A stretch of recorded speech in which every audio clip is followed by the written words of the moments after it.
We're joined here at CX 2017 by Kathleen Gibson, and we're going to be talking about the 3-year outcomes of the VeClose trial, which were presented yesterday. So thank you very much for joining us. Oh, you're welcome. Thank you for having me. Of course. Could you briefly tell us about the trial, its main objectives? Sure. So the VeClose trial was the pivotal trial that was comparing VeClose, which is a cyanoacrylate closure for the great saphenous vein, to radiofrequency ablation with closure fast. And so this trial has been presented at the Charing Cross previously, but this is the data from our 3-year results. Can you tell us the headline results? Yes. So the headline results from the trial was that it met its primary objective, or continues to meet the primary objective, of showing non-inferiority compared to radiofrequency. So the closure rate of the great saphenous vein at 3 years was 94.6% for VeClose as compared to 91.9% for radiofrequency.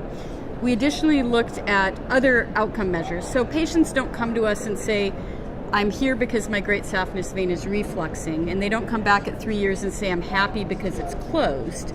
They care about their quality of life and their symptoms. And what the study showed that's very important is at 3 years, those quality of life improvements that we saw early on are maintained in both groups, actually, and that there was no difference between the two groups, that at 3 years both had benefit in terms of quality of life from having their vein closed. Okay, and so given these results that you presented yesterday and also the previous results from this trial, do you see at any point in the near future the possibility of glue really overtaking radiofrequency ablation as a popular procedure? Sure. Well, I think in the future physicians are going to be happy to have more than one tool in their toolbox, and there's some unique situations where, I think glue has an advantage, particularly in the below the knee application, because there's not a worry of nerve injury with this technology. That being said, I think most practitioners will have one really good thermal technique and a non-endothermal technique on their toolkit. And I think that VeClose is a nice complement to radiofrequency ablation to have people be facile with both. Sure. And you also presented outcomes from the WAVES trial yesterday. That's Can you right. tell us a little bit about that trial and about the results from yesterday's session? Sure. So that trial was a post-market trial, and it was conducted wholly at our site. There were 50 patients, and what we really wanted to do was expand the pool of patients and what we were doing from the pivotal randomized trial.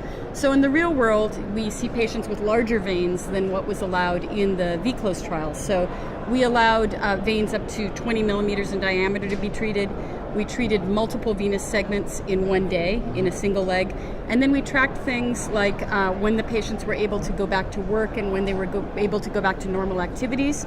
And then also how many adjunctive procedures they needed at 3 months compared to what we had predicted they were going to need. So we got kind of a better idea about how we were going to be able to integrate this technology into our practice for all of our patients with WAVES. And what the WAVES data showed was that even in patients with very large veins, if you are able to put a little bit more glue in than what we did in the VeClose trial, you can obtain excellent results. So our overall closure rate for all veins was 98% at 1 year, and for the GSV was 100% in that group of patients. Okay, great. Well, thank you very much for joining us. You're really welcome. appreciate your time. Hope you enjoy the rest of the symposium. All right, thank you very much. You.